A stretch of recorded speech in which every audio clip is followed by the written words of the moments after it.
What's good, fam? Welcome to the Hated Humanist. I just came up with the idea for this video in the last couple seconds. So I thought of an interesting way to, in effect, catch people's IPs and figure out some of Paul Joseph Watson's and Infowars' uh, IPs. The people who look at them, I'm just kind of curious to find out.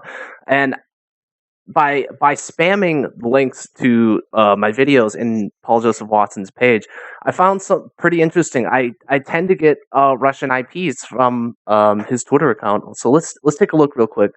Here's Paul Joseph Watson's page. You can see he shitposts a lot of dumb crap pretty often. So let's see. These are the actual tweets that I posted. I spammed my videos. Okay, so you can see this is where I spammed it. It's the video title says Happy Puppies, which is the name of the file, but is not the actual name of the video on my YouTube account. I'll show you real quick. It is actually this one right here. And so let's look at it real quick. So let's look at analytics by video. Okay. So the video I spammed is right here. It's this one right here, and you can see let's see if it'll bring me up the time. Let's go by geography right away.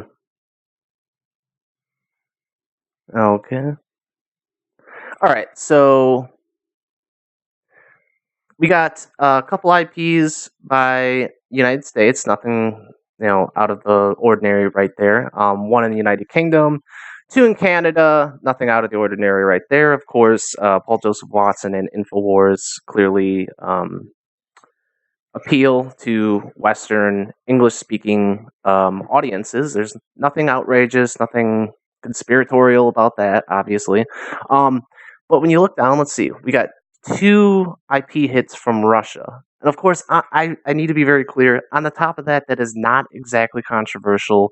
Of course, it does not mean that these are Putin bots, that these are actually automated accounts. They're posting fake comments or fake replies and whatnot to boost the narrative that there is a very large opposition to President Trump's decision to bomb parts of the airport that actually launched the chemical attacks themselves. However, let's see. So it's at 7:03 to 7:04 p.m. Two views from Russian IPs. Okay. So that's at 7:03 to 7:04 p.m. Keep that in mind.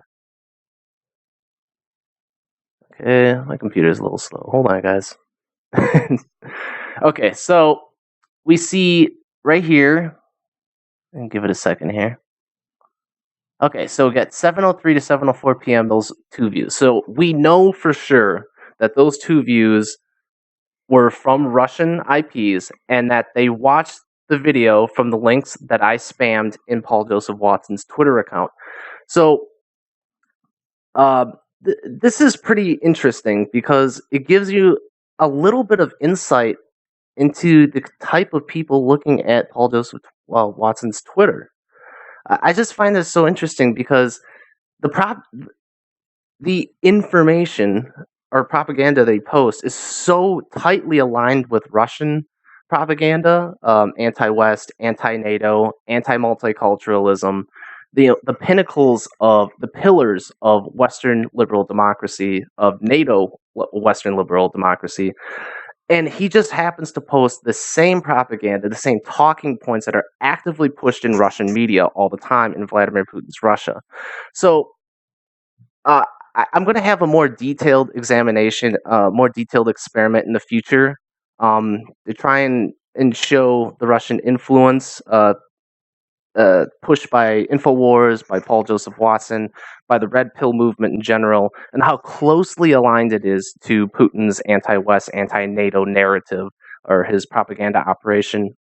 Let's just be clear that Putin's propaganda operation has been going on generally since the beginning of the Syrian civil war in March 2011. However, that didn't start picking up in intensity until about 2013, which is when Barack Obama himself was posed with the challenge of Bashar al-Assad in Syria using chemical weapons, which are UN banned weapons, from being used on civilians. A despicable, a disgusting act that the red pills need to acknowledge, at least acknowledge that it is an awful and horrible thing to be doing to one's own people, whether or not they live in the cities that are occupied by rebel forces. And we'll get into that a lot later. I've been following the Syrian revolution since the beginning. Before that, I've been following politics for close to 15 years now, 15 to 20 years. And I've seen the evolution of a lot of the events that are taking place right now, that are coming to a head right now. I'm going to further explain those in future videos. I'm going to make them a lot higher quality. And I really want to. I want you to join me in a journey. I don't want to lead you, and I don't want you to follow me, and vice versa. I want to show to you and prove to you this position and why the red pill movement, why Putin, and why the anti-NATO, anti-West propaganda is so ubiquitous and needs to be fought at all levels. We're going to go into that in the future. I thank you for even taking the time out of your day to look and listen to this video. As poor quality as poor quality as it is right now, and I will get a new mic in the future. But thank you for taking the time. There's a lot more to talk about. So have a great day, everybody. Have a great day, fam. See ya.